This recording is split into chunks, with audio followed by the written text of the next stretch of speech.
Fucking Dave, where the hell is he? Yeah. We're live. Yeah, This that is the pre-show. 1950s mentality is making itself known in the Republican Party, ain't it? They want to go back to the olden days where white people meant something and everybody else was just like, you're just here. Why? Here we go. Oh This is what we talk about on this Geek and Comics.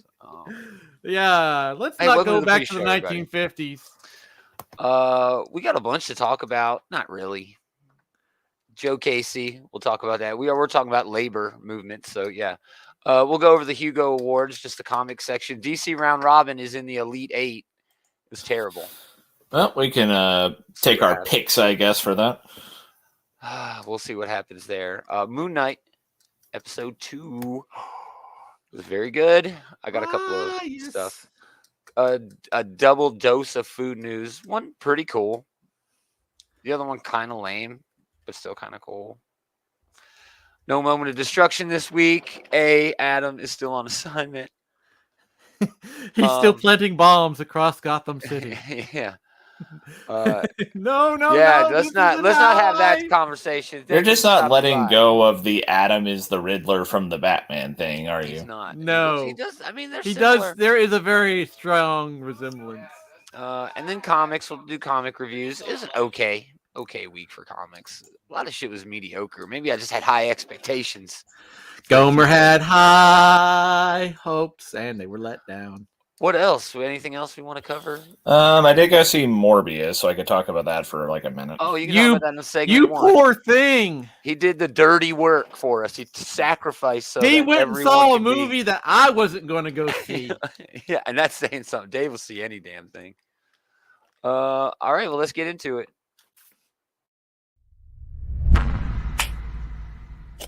Let's do the damn thing. Mm-hmm. It's true. Sheer fucking hubris. How dare we? How dare we? Did you hear that the whole TNG cast is coming back for Picard season 3? Practically. I saw Michael Dorn and I think I saw Maria Citrus and I definitely saw Gates Fabulous. Gates Fabulous. Yeah, that's great. Still to this day. Greetings, geeks! Welcome back. It's another episode of This Geek in Comics, Outright Geekery's comic book shit talk show. Shit talk show! Gomer Taylor, a.k.a. David. Holding that note, yeah. He's going to blow his wad in the first 10 minutes. It's going to be boring the last half hour. Come on, bro. Isn't that how I usually am?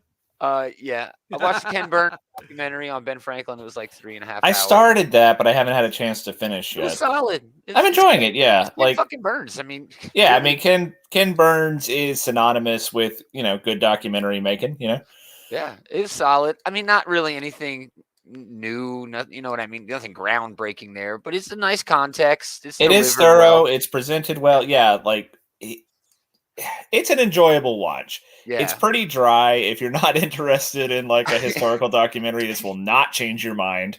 Yeah. I mean, it was the swinging 18th century. I mean, come on. Yeah. I mean, if that's something you had to worry about AIDS. If that's sort of thing that you enjoy, then this will be a good time for you. Yeah, that's where we lost half of our viewers. Oh, this is what they talk about on this show? Okay.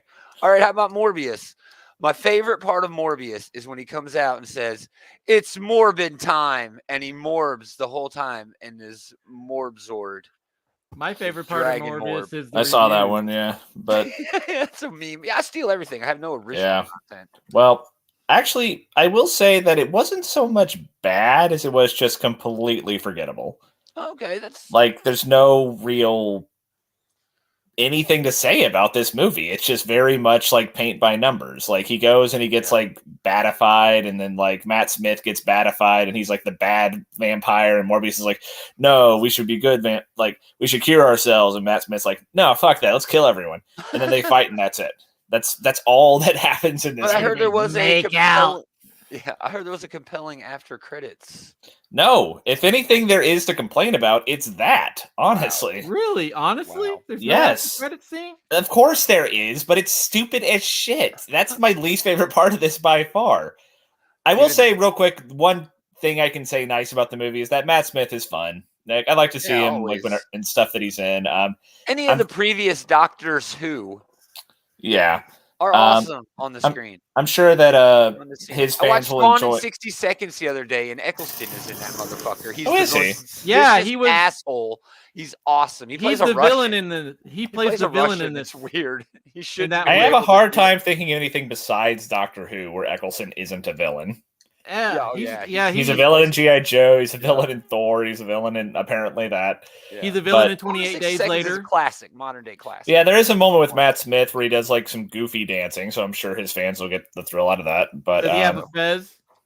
No, but the movie was just. There's honestly nothing to get worked up about. What I will say though, it wasn't any worse than Venom. See, I still haven't seen Venom. I just don't care about these movies. Venom was more memorable, but probably more of a clusterfuck. Was Venom. But okay, but that post-credit scene though, it features Michael Keaton gets transported into the Sonyverse somehow, even though that's like the opposite of what happened in No Way Home. It's magic, bitch. Whatever. Multiverse got confused. That happened somehow. We need the TVA. We need the TVA on this. And he goes the first post-credit scene is Vulture showing up in the Sonyverse, and then the second post-credit scene is he has this desert rendezvous with fucking Morbius, and he's all like, "Hey, it's fucking Spider-Man like got me sent over here somehow. We should team up." And the Morbius is like, "Yeah, it sounds like a good idea." These two don't fucking know each other. They have absolutely no reason to feel any sort of kindred spirit with the other one. Spider-Man will do that to you. If you're Morbius has never even met Spider-Man. It doesn't mean anything to him. That's weird. And then weird. It just reeks of the biggest problem with these Sony movies is that they are just shamelessly setting up for like crossover bullshit and not doing it like the honest way. You know, they're not like putting in the work. Is the only shared universe that actually. Well, I don't know. They at least did several movies before they got to Avengers. You know. Well, sure, they earned it. They earned all their crossover bullshit that they do now. Sony is trying to do that without earning it, and it's ridiculous. These guys have no reason to go after Spider-Man. They have no reason to want anything to do with each other. I hate Spider-Man. The only reason they're teaming up is because they're both Spider-Man villains, but in context, in universe, that's not a thing. Yeah. Nobody is even supposed to remember who's. I mean, they know. Well, they know who Peter. They know Spider-Man. They don't know Peter Parker is Spider-Man. It doesn't. I don't know. I don't fucking know. It's stupid. It doesn't make any sense, and it's just the most contrived thing. And that's honestly the only thing I can get worked up about for the movie was just how stupid that post-credit scene was. That's good. What about you, D? What'd you do this week? Anything? Nothing exciting that I want to report on.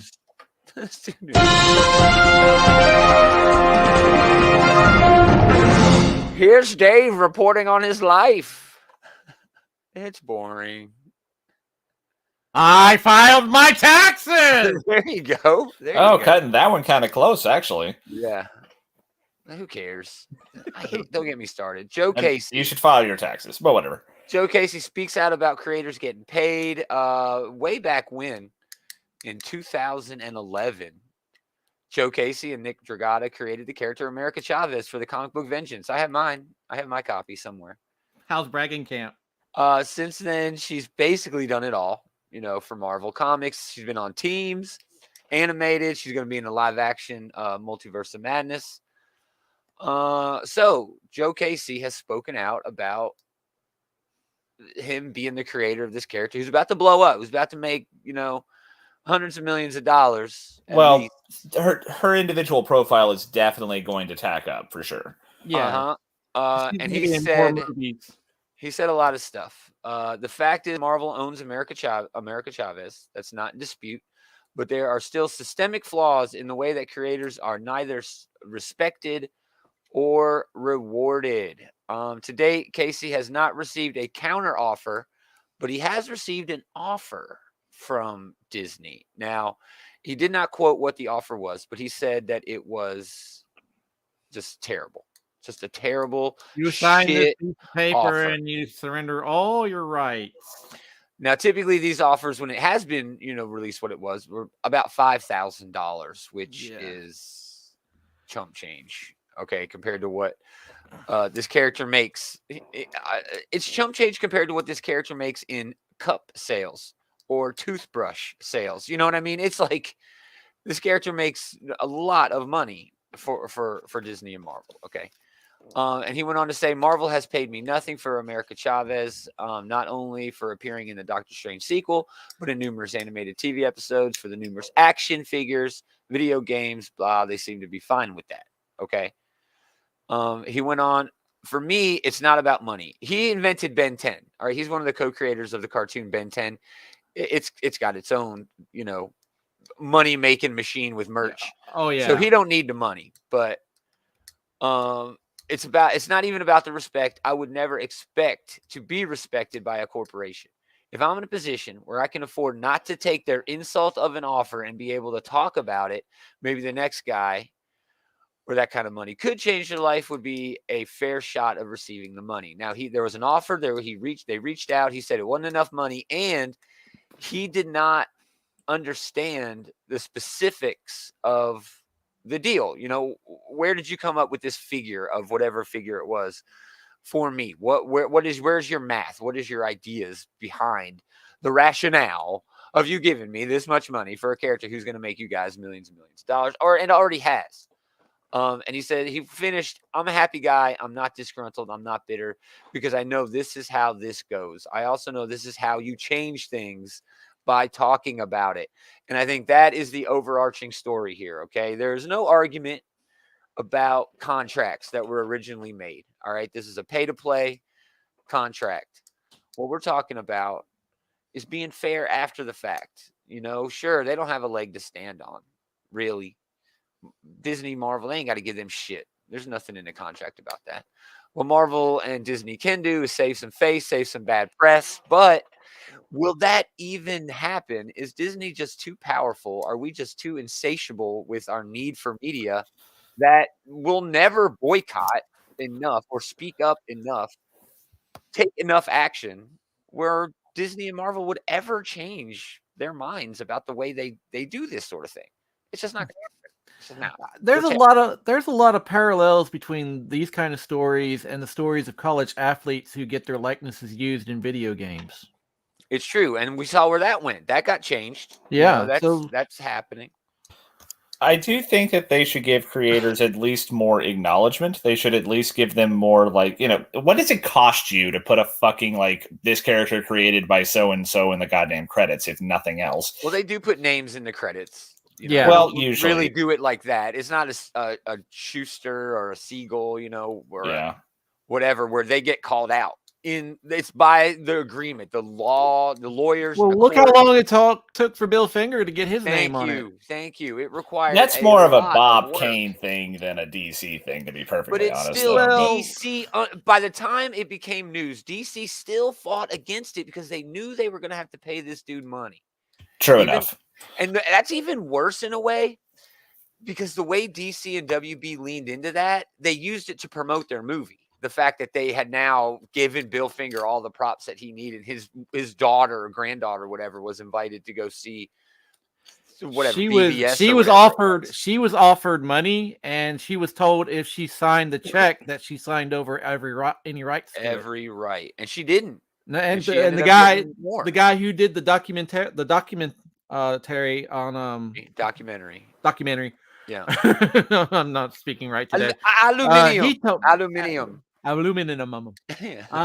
He told her not to sign the check, and basically because he knew what they were doing. So yeah, and she did end up getting more. I think she gets points off every Batman thing, which good for them. And I think that's what we need, dude. We need. They can certainly afford to give a bigger piece of the pie, to be sure. Yeah, but the thing we're talking about here is professionals. Okay, now I understand lawyers get involved, and I understand that deals are made, but the behavior here is not very professional. Okay, if there were fairer deals, okay, artists, writers who move away from Marvel and DC to go do more independent things, James Tynion, Jeff Lemire, who said he'll never write for Marvel and DC again. They'd still be doing that because it would be beneficial to their bottom line if they go and create new characters for Marvel and DC who are going to get adaptations, who are going to get big toy sales. It's in our best interests as a consumer to have these deals be more fair and attract the best fucking talent you can to Marvel and DC. If that's what we want to see, and that's really what everybody wants to see. Nobody's, going and seeing comic books that are 3.5 hours long that cost you $20 a pop to go sit in, and you go do it 8 times. I know people who went and saw Endgame 8 fucking times. But the dude who invented Thanos didn't get any extra money. You know what I'm saying? Come on. Although I will say for this particular case, I don't know that America Chavez is really the big draw for this movie anyway. No, well, no. I don't know how big her role is. It might be just a cameo. She might be integral to the plot. I honestly don't know. Yeah. But she's in the trailer, at least in a few She is in the trailer, but the overwhelming amount of the promotional material is featuring Doctor Strange and Wanda. Yeah. No, without a doubt. So I don't know that, they owe America Chavez's presence. If anything, her profile is getting bumped up by this movie more so than this movie getting bumped up by her. But the formula with Marvel movies is we always introduce a character that will be integral in something later down the road. So we may be looking at the powerhouse of the Young Avengers. Or I'm just saying, when they make Young Avengers or they make America Chavez show, that's when Joe Casey should be making his point more so. I think it's still okay for him to make his point now. I'm not saying it's not wrong. I'm just saying it'll be a stronger argument later when they are actually featuring the character more centrally. And again, he is speaking out because America Chavez is getting notoriety. She's getting, to be more well-known than she was previously. And an offer was made. Marvel reached out to him with an offer. He did not disclose the financial amount, but I'm happy that he is speaking up about it being a shit offer compared to that is a good thing that he's doing. I do respect the hell out of him for being that advocate, right? For recognizing that I don't need this. I can do more good, speaking to the situation. And it is a bad situation. The larger point is absolutely true. That exploitation. To me, it all boils down to exploitation. Somebody, chimed in and was like, "Well, these creators should be making these points when they sign their contracts." And I'm like, "These motherfuckers are starving." There's a disproportionate power dynamic when they're signing the contract. That's the whole fucking point. Exactly. There's always going to be a lopsided power when this contract is signed. Always. Yeah. They wouldn't be signing the contract if they weren't trying to, get their foot in the door. Moving on from my anti-capitalist rant for the week.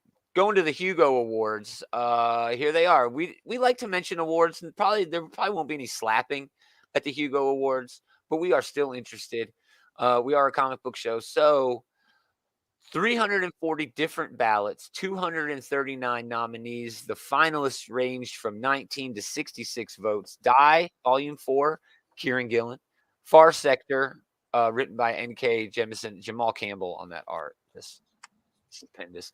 Lore Olympus, the only one on the list I have never picked up. I have read that one. Is it good? It's a webcomic. It basically is retelling the story of the rape of Persephone, where Persephone is taken to Hades by Hades, but it's more of a rom-com. Okay. It is good, but I don't think you'd enjoy it, to be honest. Okay. Monstrous, Volume 6. A big fan of that. Dave actually got me into that. I'm way behind, but it's really good. My vote, my favorite comic on this list, Once and Future, Volume 3. Good series right there. Yeah, again, by Kieran Gillen. Twice nominated this year, which, congrats to him. Yeah, he's really Strange Adventures. Strange Adventures, I think I was the only one who stuck with through the end, right? Yeah, that's Tom King and Mitch. I jumped off that book about mid-series. I really enjoyed it, and I will say that it is kind of backloaded, and that a lot of the big things that make the book worth noting are things that happen at the end. Yeah. But Once and Future is great. It's a retelling of the King Arthur, round table mythology in the modern day. It's fucking wonderful. I love it. But that's two things stand out to me. Kieran Gillen on this list twice. We'll be talking about Kieran again in a little while, I believe. You hope. I think. Didn't he write another book this week? Oh no, he didn't. Are you thinking of Al Ewing? No, I'm thinking about the book that actually did come to my comic shop this week. But it actually came. You're being too vague for me, man. Anyway, let's move on. Didn't he write Immortal X-Men? Oh, okay, yeah. I guess that wasn't on my radar for this week, I guess. Yeah, but it did come out to the shop this week. I didn't actually, but no Marvel comics on this list, which is weird, dude. It's just odd to me. It is odd, yeah. Now, Far Sector and Strange Adventures are not your traditional DC superhero comics. No, but they are DC comics. Yeah.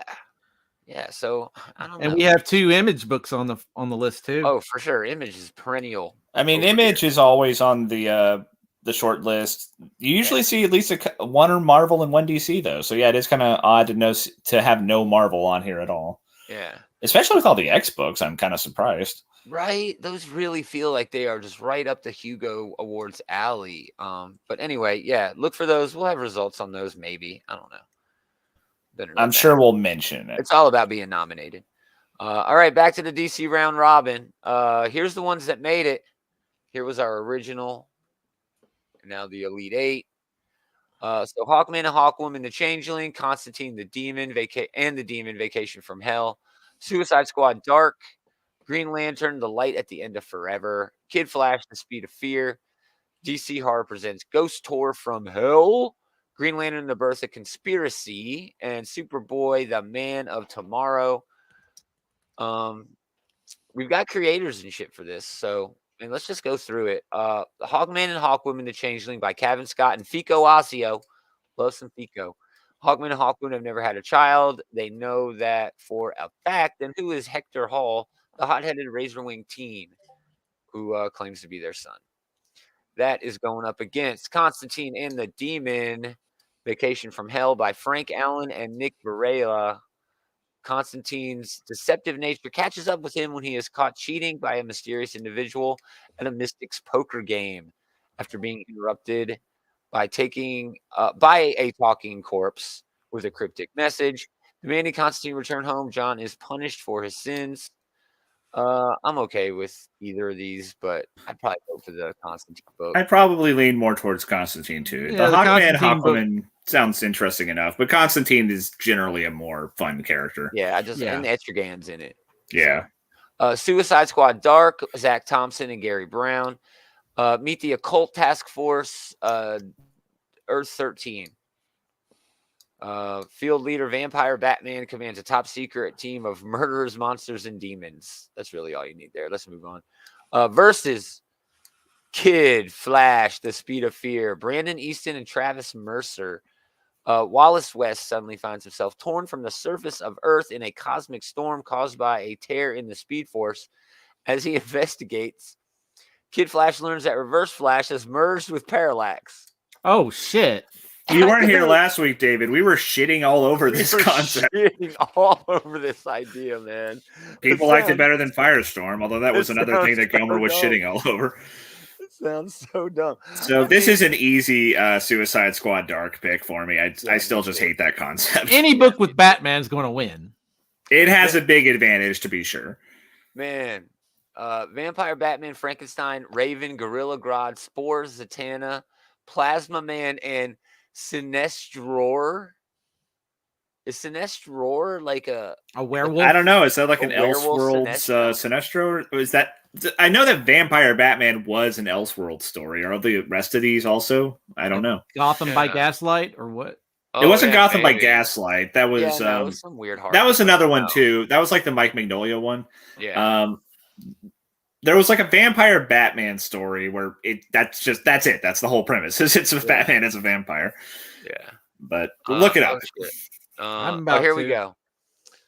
Did I miss one? Versus Kid Flash. You just did here on the left-hand side. Yeah, Green Lantern. Green Lantern, The Light at the End of Forever. Cy Spurrier with Marco Santucci. That's a good creative team. Love, yeah. A million years from now, a galaxy convulsed by violence where godlike emperors wield unthinkable power and wage pitiless interstellar wars. Hear the ancient echoes of our heroic age. Our DCU lie fossilized, rendered as myth or forgotten entirely, but not by the madman and elderly farmer in backwater system, brutalized by the latest thugs with jetpacks and jackboots. It's a Jon Stewart. It's an old man Jon Stewart. Yeah, it's Jon Stewart. The end, basically. Yeah. That is versus DC Horror presents Ghost Tour from Hell. T. Franklin and Dominique Stanton. Domo Stanton. After needing a change of scenery, Madame Xanadu relocates to New Orleans from New York and opens up a new shop. The grand opening of Xanadu's Occult Curiosities went a bit better than expected. Running a magic shop in New York is vastly different from running one in New Orleans. Then what happens? That sounds like Needful. That sounds like the premise for Needful Things. Right. So Xanadu, Deadman, and the Demon team up to figure out how to stop disappearances from happening, defeat the immortal Deacon, Blackfire, and goddess Hecate. And isn't that how you pronounce that? Hecate? Hecate? Not sure. Sounds about right. And hopefully reunite many of the lost souls. Appearances by Constantine and Bloodwind throughout the series. And that is that the last so a two, second series was Constantine and the Demon appearing in it. Yeah, those are the two. Which ones? I don't know. Well, it wasn't Constantine on the Ghost Tour from Hell. It was Dead Man, I think. Yeah, but they said he's going to show up. Yeah, he'll show up. I wouldn't be surprised, but Xanadu, Dead Man, and the Demon. No, it says he'll show up. Constantine. Okay. So, but I don't know. I probably would pick that of the two. I mean, the Green Lantern thing sounds like it could be a fun story, but this seems like it has more potential to me. Like, it's an interesting mix of characters. You could do a lot of like spooky fun in New Orleans, especially. So I think I would pick this one. Yeah, maybe. I don't know. Yeah, I'm gonna have to go with that one too. I love the dark shit. And that Green Lantern story just sounds kind of dumb, kind of repetitive, like they've already done that. It's a story you've seen before, to be fair. Yeah, dude, yeah. Although I do like Cy Spurrier, but yeah. Yeah, it's a tough one, dude. Dave? Green Lantern? I'm going to go with the Ghost Tour from Hell. There you go, good choice. That's a sweep from us then. Final two competitors in this Elite Eight for the DC Round Robin. Green Lantern, The Birth of Conspiracy. Scott Bryan Wilson with art by Skylar Partridge. It's 1947. Alan Scott is part of a new breed of humans endowed with the power of gods, but he still has to work a day job, protect his personal secrets from the public, and hide his civilian identity from the government. So yeah, that's basically it. He finds himself at the site of 3 UFO incursions in the famous Men in Black and the Flying Saucer sightings and the Roswell crash. He realized that he could lose everything. Now as Green Lantern, imprisoned and alone on an alien planet, used as a conduit to harvest the power of the green flame, he may have to rely on 3 low-level government functionaries whose job it is to spy on him to help him put a stop to an alien genocide. Man, this sounds fucking weird. 1947, Alan Scott, Green Lantern with like conspiracies. I'm cool with that. That's well, let's hear the other one first, even though this one is a total slam dunk for me. But let's just get it over with. Superboy, the Man of Tomorrow. Kenny Porter's writing it. Janoy Lindsay. Connor Kent is back, but this isn't the DC universe he knows. Jonathan Kara and Clark protecting the Earth. Connor feels like he's an outsider more than ever. Living on the Kent farm, he dreams of one day finally finding his place in the universe and a purpose. As Superboy, he intercepts a distress signal. He heads to the stars to lend a hand. It's just a space adventure with fucking Connor. I mean, that sounds fun. Like, it doesn't sound like a bad story, but like your average it's up Superman against story. It's up against what might be the strongest story overall with this Green Lantern one. You know, that Green Lantern one sounds so damn fun, dude. Yeah. I mean, I love Alan Scott. Alan Scott is a character that doesn't get enough time in the limelight. I love that it's set in the 40s. That sounds like it's a really fun period piece. Yeah. And yeah, the premise sounds like really cool. It sounds like there's a lot of moving parts. It sounds like there's some intrigue. So yeah, the Green Lantern one is an easy win here, but that's not to say that I don't think the Superboy story could be good too, just not as good as this. Yeah, I'm surprised the Superboy story beat that Cyborg story. That Cyborg story sounded awesome, but I digress. Yeah, Green Lantern all the way. Green Lantern is my pick to win it all. It was my pick to win it all from the beginning. It's probably the 1 seed here. Awesome. If this was an actual like March Madness bracket, then this was the 1 seed going up against that Captain Carrot 16 seed last week. Yeah. So yeah, we'll have more on that. I think it's next week or the week after. I think they're giving them a bit longer for the Elite Eight, but yeah, that's basically it, man. We'll move on to Moon Knight. Damn, episode 2 Summon the Suit. This episode went right down the same path that episode 1 started on. It was fantastic. It was wonderful. Oh, I might have muted you. You might be muted. Did everybody watch this? Oh, I got muted. Sorry. Yeah, I was muted. Yeah, this was really cool. I really love the way that they integrated what I think is my favorite Moon Knight look right there with the white suit. Yeah, Mr. Knight, the Mr. Knight look. Yeah. But yeah, this was a lot of fun. Oscar Isaac has a lot of opportunity to just chew the scenery. He does really well with that. Ethan Hawke has been doing really well as the bad guy here. I like the dynamic they had when they were having their, like, you know, I'm like the older evil version of you, you know, conversation that they were having. Yeah. And yeah, they're doing a good job kind of spoon feeding us the mystery. We got to see that he was introduced to Mark's old lady here. And Layla? Yeah, I'm picking up bad habits from you calling her an old lady, but sorry, I use it as a term of endearment. Okay, well, anyway, yeah, Indeed. And I do, and yeah, she is a cool character. I like her too, but this probably went the way that you would probably expect it to go, but it was handled really well. Yeah, I agree. I loved it. I love the use of reflection. It's all about Oscar Isaac for me, him playing both characters, especially in this episode. Just really he has been doing all the heavy lifting for the show so far, and he's doing a really good job with it. Yeah. I love how Steven, even though, you know, Steven and Mark are the same guy, Steven is a different character than Mark. He's basically the only good person in the entire show. Okay. Everyone else is either evil as shit, right? I'm not giving Khonshu a pass. I'm definitely not giving Mark a fucking pass. I'm definitely not giving Ethan Hawke's character a fucking pass. Steven is literally the only good guy on here. Everybody else is either shit or complicit in other people being shit, including Layla, including every other fucking character. Steven, and that just makes you feel more compassion for the guy. It helps relate, and you just love him that much more. And Oscar Isaac is just pulling it off. He is, yeah. It's wonderful. It's a wonderful show so far.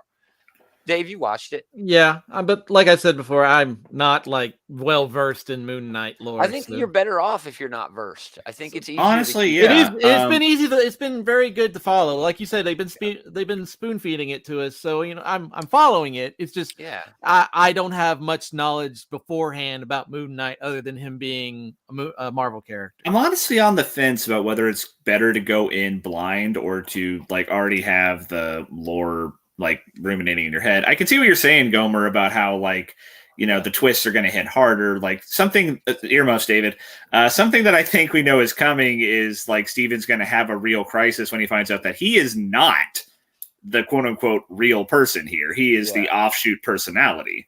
And that's going to be a really powerful moment when it happens, but I kind of expect it, you know, so would it hit less hard for me? Exactly. And that's the thing. We're not quite sure as the audience about what exactly is going on. We're thinking, oh, it's the Marvel Universe. There had to have been some, you know, Khonshu did some weird shit with 2 different people. No, I'm sorry. In the continuity, that is not what goes on. And that's just the way they're building Steven up to be this guy who you're compassionate for, who you like as a human being. It is going to hit the audience so fucking hard when they realize what's actually going on, and they're doing it perfectly. You know what I mean? Because we know, we have read it, we know what's going on, but I kind of wish I didn't. I kind of wish I didn't know that. So it would be crushing. It's going to be such a crushing blow. I can definitely see that. Yeah. And then it'll even be better when Steven, you know, leans into that role and helps Mark out, because you know that's exactly what's going to happen. You know, so they're still not giving us why Mark is even bothering having this other personality so far. So I'm interested to see how that shapes up when we get around to that episode. Yeah, and there's only 6 of them, so we're a third of the way through. This is going by pretty rapid fire here. Yeah, and I'm happy about it. I'm really enjoying it. By the time this is done, then we get into fucking Kenobi. Jeez. So yeah, good episode, really solid. It's continuing to do exactly what it's supposed to do. A lot more action packed in this one. There's a rumor that Blade is going to show up at the end of it, and that would definitely make sense. You think we're going to get like the Marvel Knights, the Midnight Suns? Possibly Midnight Suns. I don't know, but I mean, there's a QR code in the museum. Okay, in the first episode, and if you did your phone with that QR code, it went to Werewolf by Night number whatever, the first appearance of Moon Knight. Now, because this show is all about reflections, there's a like a mirror, a piece of glass where the QR code is reflected. It's a different QR code, and it's for the first appearance of Blade. So yeah, a lot of really cool shit. That's clever as hell. That's very clever, dude. Very fucking clever. I just love what they're doing. I love that the executive producers, the producers, Disney, MCU, Marvel, all those higher ups are letting these creators just do what they want. And yeah, we're better off for it. We're really, really better off for it. I mean, shows are where it's at now, dude. No one bitched about the Peacemaker show at all. It was all raving. The Peacemaker show was freaking awesome. Shows are where it's at. Nobody bitches about a TV show. Nobody bitches about a TV show.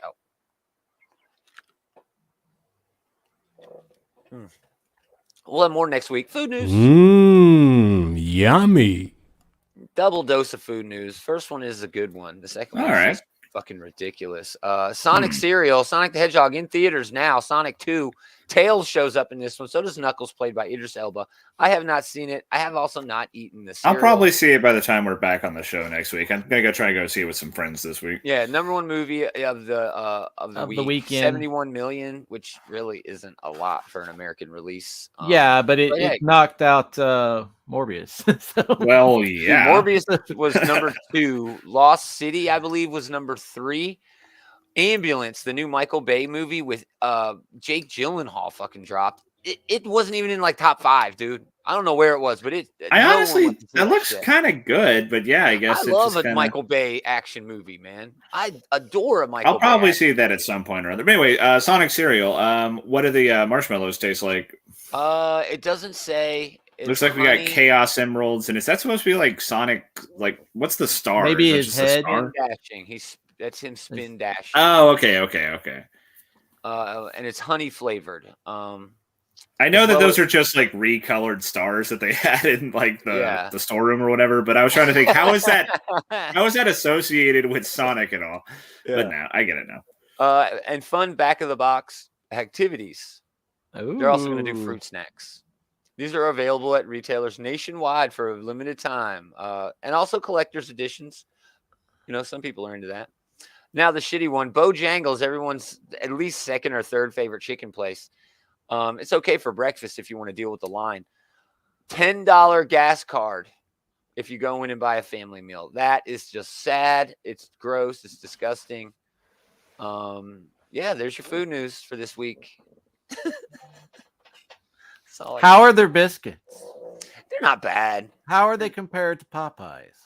Oh, nothing compares to Popeyes. Love that chicken from Popeyes. Popeyes chicken. They opened a Popeyes near us here recently, and I was not impressed by my first sapling of Popeyes, I gotta say. Oh, really? Oh, I'm a huge Popeyes fan.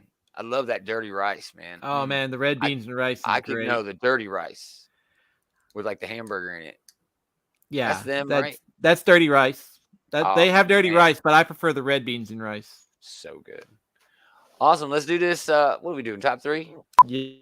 I think Taylor's going to lead us off this week. I think it's his turn. Oh, am I now? Okay. I think it's your turn. I think it's your turn to go. It was an okay week, Taylor. What'd you think? Yeah. Mentions? There's a lot of stuff that I liked. Not a lot of stuff I loved, but I'll do an honorable mention for Marauders #1. I got an honorable mention for that. Yeah, it's like it's big like spacefaring fun. Why'd they take it to space? I like the ocean pirate shit. Now I guess they're trying to. They're taking it in a new direction with the relaunch. I get it, but it's a fun premise. But intergalactic force now, so it's only a natural progression. I guess all the fucking X-Men are going to be in space. Yeah. But I do understand. I understand what Gomer's saying, though. Like there was still plenty of legs to that whole pirate thing they had going on. Solid. It was solid. Yeah, it was a solid the start. Mutants on Earth. Well, they started off that way. They did start off that way. Yeah. But other honorable mention for Black Widow #15. I am so sad to see it go. This has been such a good series. This issue Had a lot of great Casa Grande art. It had a lot of cool fight scenes. Like this was her swan song montage panel. It's like her here. calling card. She's always got one of these big this was her action sequences. Yeah, this was her signature piece that she did in most of the issues. Yeah. It doesn't make my top 3 mostly because it is one of those like tie up loose ends because they canceled the series type of stories. I thought they were going to leave Natasha without a fucking arm for at least 2 pages. I was like, oh my God, what are they? That would have been a ballsy move. That would have been cool. And honestly, it could have been a cool opportunity. They could have given her like like even Hawkeye even mentioned, right? Like we can get you a robot arm. Like Tony can probably make something for you. Yeah. That would have been a kind of cool thing to see. But it would have been all right. But the way that they gave her arm back at least was foreshadowed by, earlier stuff. So it's not contrived or anything. It's fine. No, as soon as they put it back on, I was like, oh yeah, of course. They got that makes sense. This person with them. Yeah. It happened in a way that made sense. So, it's fine. But my number 3 this week is going to be One Star Squadron, number 5. Nice. This is consistently a lot of fun. I'm sure that this falls in your wheelhouse more so than most books, since it is an anti-capitalist manifesto, basically. Yeah, my favorite part was the police station where it's not quite a cab, but it's a cab. You know what that says. Best panel of the book. Yeah. This was a bit mushy for me. This one was kind of tying up shit. Well, this was kind of like an in-between issue. Like the big stuff is coming in number 6, and they had the big like stinger on the last page of the last issue. So you knew that this was going to be kind of like a transition issue. But that being said, though, that thing with a gangbuster, that really was kind of heartbreaking. The Power Girl stuff really got me. It was genuinely very cool to see Power Girl kind of rediscover heroism in this book. To throw away the fucking Maxwell Lord, help tapes, self-help business shit, that bullshit. And I think that this book always has a lot of cool things to say. It has been a real interesting time, right? Seeing Red Tornado struggle to be a good person in a terrible system. Yeah, with like trying to be the good guy who's doing right by people within a system that is going to make it so much easier if he doesn't. Exactly. Yeah, a system that you probably said it makes it so hard for him to do it. Yeah. It's been a great book. One of the best, Mark Russell, in my opinion, has ever done, and he's done some great shit. But excellent choice. Big D. Honorable mentions. Honorable mentions. My first honorable mention is going to be She-Hulk number 3. Oh, all right. I'm off of this book. Go ahead. I haven't got a chance to read that one yet. It's on my this was all about Black Knight or something. No? Jack of Hearts. Last one's all about Jack of Hearts. Is this one also as well? This one, she's digging a little deeper into Jack of Hearts. Okay, but the reason I wasn't in a hurry to read this one is because I kind of want She-Hulk in my She-Hulk book, you know? Well, I feel just when this series is very reminiscent to the Charles Soule series from a while back. Cool. I don't agree with that though, because that one was really cool, and this one hasn't. Really, this one, it's taken a little bit of twists and turns in it. It's not bad. I should say that it's not bad. It's just I wish that the last issue was not just all Jack of Hearts bullshit. Yeah, I didn't like the Jack of Hearts shit in issue 2. She's digging deeper into why Jack of Hearts is back alive, kind of. She's having some conversations. Usually Marvel Universe just ignores that when dead people are all of a sudden alive. They're just like, oh, okay. But pretty much Jack of Hearts is crashing at Jen's place. So there's something else. That's not Jen's place. That's Diane. It's Wasp's place. Yeah, it's Wasp's place. Well, she was talking about that it's her, that Jen left her clothes that fit her. Whatever. But yeah. Honestly, I will say that's something that bugged me in the first issue. You're telling me that like she has no fucking money and she has no one she can turn to. She's on the fucking Avengers. Yeah, dude. They live in a giant monster. They couldn't just given her some money to get a flat somewhere in Jersey or something. I mean, it's weird. Well, whatever, but yeah, I'm really shitting on a book that I actually do not think is all that bad. But yeah, it's not bad. I just didn't read this issue. I don't like Jack of Hearts. I've never been a fan of that guy. He's a character that I barely spend any time thinking about. He hasn't been Yeah. like in rotation since the 90s, right? Yeah, he's been out of rotation for a while. And my number 3 book is going to be West of Sundown. Oh, this was pretty good. This is pretty good. Vampires in post-Civil War America making their way out west. It's interesting. It is. There's a lot of stuff going on here. A lot of vampire lore being added to it. Like, the vampires got to sleep on the soil of their home, and this particular vampire's home was burnt in a fire, so burnt down, and she's lost it, and now she's got to basically head out west to find where she came from to get to rejuvenate. Yeah. So it's pretty fun. Fun book. Very, very. Apparently, we get a Frankenstein type monster too. Yep. It seems like it's leaning into all kinds of weird, a like lot of occult monsters, that sort of thing. It's gonna. I think that setting. It's very, very Wild West. I mean, there was they sort of alluded to werewolves. Yeah, they did allude to werewolves, but we're definitely getting a Frankenstein's monster type character. It's fun. Yeah, I think this book is going to end up being a lot of fun. Yep, good choice. Marauders #1 was an honorable mention. I'll mention Batman 1. Was it 121? Yeah, no, 122. It was solid. It's the Shadow War Part 2. Yeah, I enjoyed this well enough. A little long-winded, and Batman is a pimp. Batman just be banging everybody. I was kind of concerned about that because, isn't he in like a not quite married but married relationship with Catwoman? I think they have like a mileage thing. If it's over 500 miles away from Gotham, then you're all right. Well, I don't know how he had the energy. I don't know how he had the energy to for him and Talia to do what they did in this book after fighting like 50 ninjas. I'd be pooped.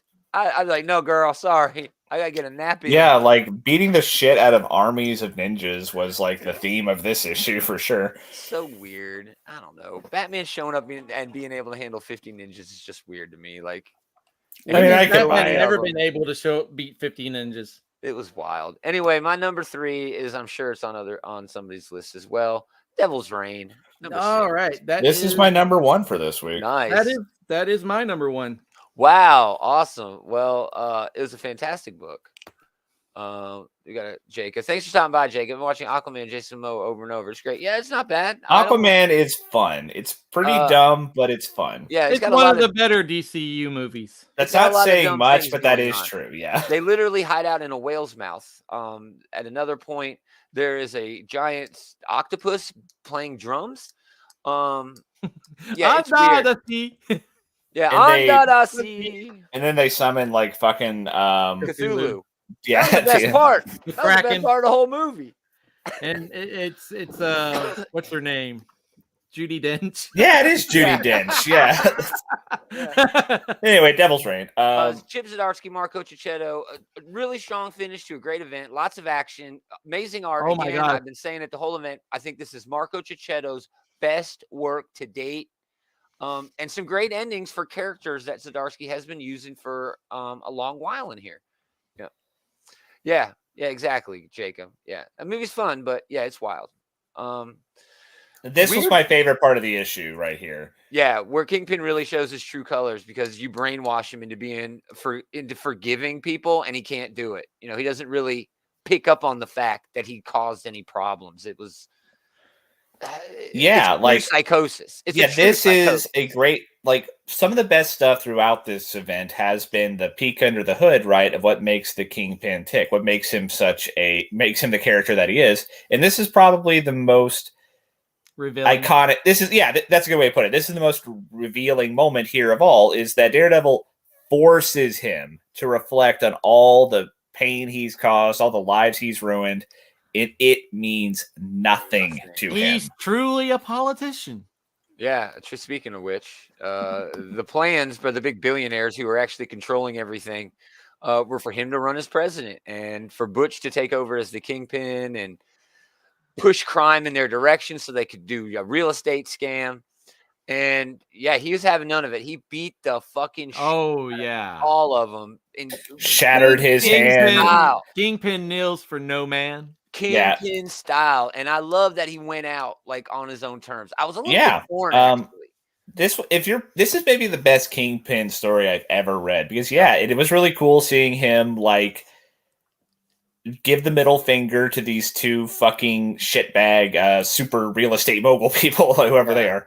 They're and then also corporate, villains. And then he gets to ride off into the sunset. Yeah, he does do that. I do have that. He got the best ending of everybody. I kind of hate that because he did such terrible things. That He does not deserve this happy ending. And it is kind of this is a frustrating thing, but I like the way that they frame this, right? That like he gets to have like, his, literally like right off into the sunset moment, even though he is such a piece of shit. We already saw like earlier in the same issue. That like he is a monster. Yeah. And so, I kind of like the way that kind of plays with you, that like, you're not supposed to feel good about this. Yeah. I don't but know. That's also a really iconic image there for the two Daredevils. That's it's the people without fear now. Yeah. We're going to have a duo of Daredevils hanging out in New York. So we'll see how that goes. But that's one of those like put it on a poster type of pages there. Well, except for the part of them, but this would make a wonderful poster. Another big takeaway in this book, since it's y'all's number one, and we can talk about it a little bit more here. Luke Cage is now the mayor of New York City. Basically, he's unopposed. He's running unopposed. I can't wait to see how they play off that, dude. That these purple kids are going to go live with him and Jess, right? I think so. Evidently, or at least that one was. Yeah, dude, that is so cool. Yeah, I love that whole idea of him being the mayor and having these kids who can control minds living with him. It's a lot of temptation. You know what I mean? He could do a lot of good by doing the same things that Fisk was going to do, but in reverse, for the betterment of humanity. But is that something he should do? I want to see that story.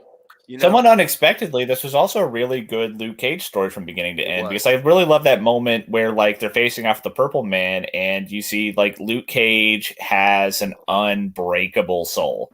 You know, like Purple Man's getting him to try to kill his kid, but instead he's like putting his hands on his shoulders to reinforce him, to like kind of like build him up to like lash out against his dad, give him the support he needs. That was really cool. Yeah, very well done. Just a great book. One of the best. We say this all the time in terms of Daredevil, pound for pound. One of those characters that pound for pound, Daredevil has some of the best shit written on him. Yeah, it's hard to argue against, like maybe Swamp Thing, but Daredevil probably has the best pedigree of any comic book character, Yeah, and here's another one. Chip Zdarsky is the new Batman writer, which means he is the most popular writer on the planet by default. Yeah, more people read Batman than you or I could be writing Batman, and we would be selling. We would be the most popular comic book writer on the planet. I could write Batman and be the most popular. I could write Batman. I would just go back 20 years and just plagiarize a couple of different stories. No one would be any the wiser. Batman leaves. Excellent choice, Gomer, for number 3. That leads to number 2, Taylor. My number 2, which I guess you can kind of figure out by process of elimination here, was X-Men Red, number 1. Yeah, that's actually my number 1. I can see why, yeah. This was more of that sweet, sweet X-Men politics that we just can't get enough of lately. This had a lot more action in it.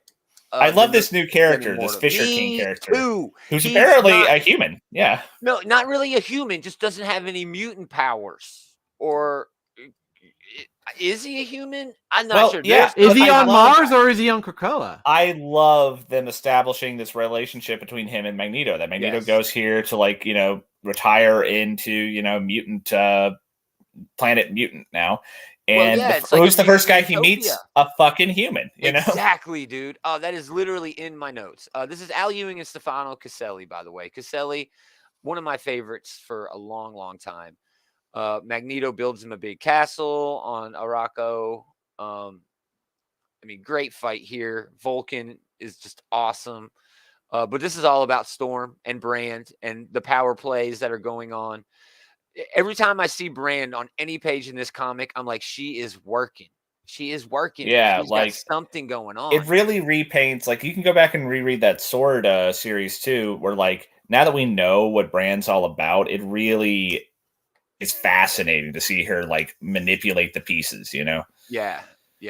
But this is also really cool the way that they ended it here. We're seeing the reformation of the Brotherhood, and it seems like it's really interesting to see Storm of all people basically trying to like redeem the Brotherhood idea that Magneto got started so many years ago. I think it has a newfound meaning now. I actually read an article on this last week, about the X-Men historically.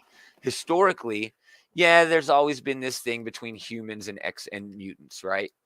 But most of the stories for the X-Men books, it's been mutants versus mutants.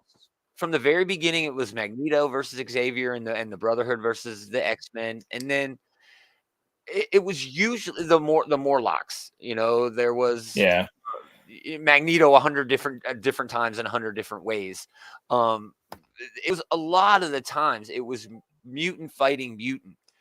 And now that it's not that, now that the mutants are truly unified, even though they have this, political infighting and whatever the hell happens on Arakko, Brotherhood has like a new meaning now.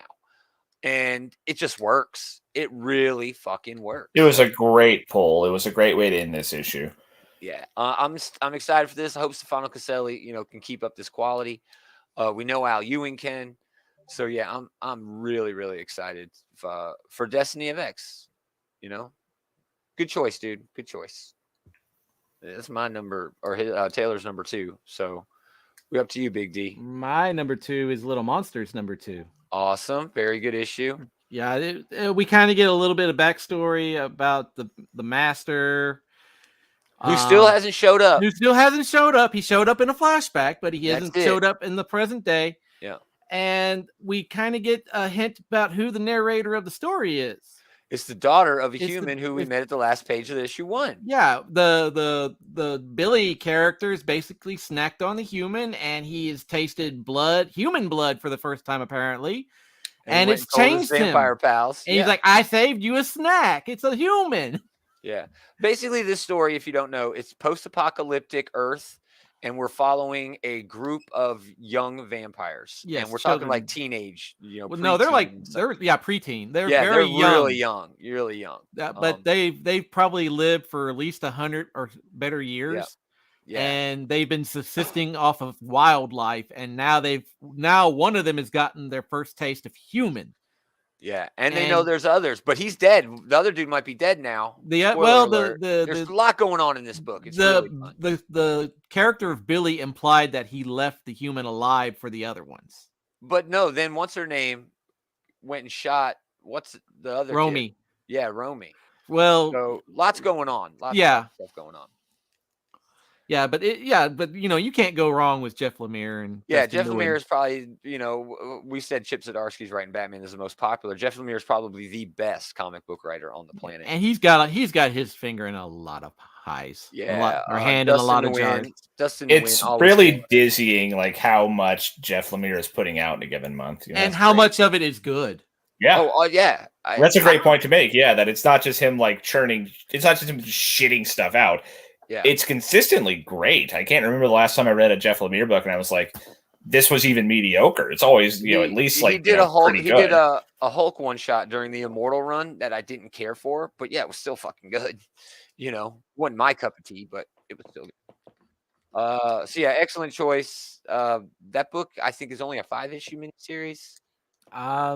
Might be ongoing, but I thought it was only 5 issues. It doesn't say how many. So it might be ongoing. It might not. That leads us to me for my number 2, X-Force 27. There also was an X-Force annual, which was solid. Beast being an asshole.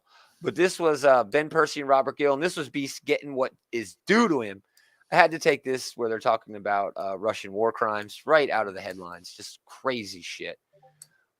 Even though this has been going on way before there was a war in Ukraine.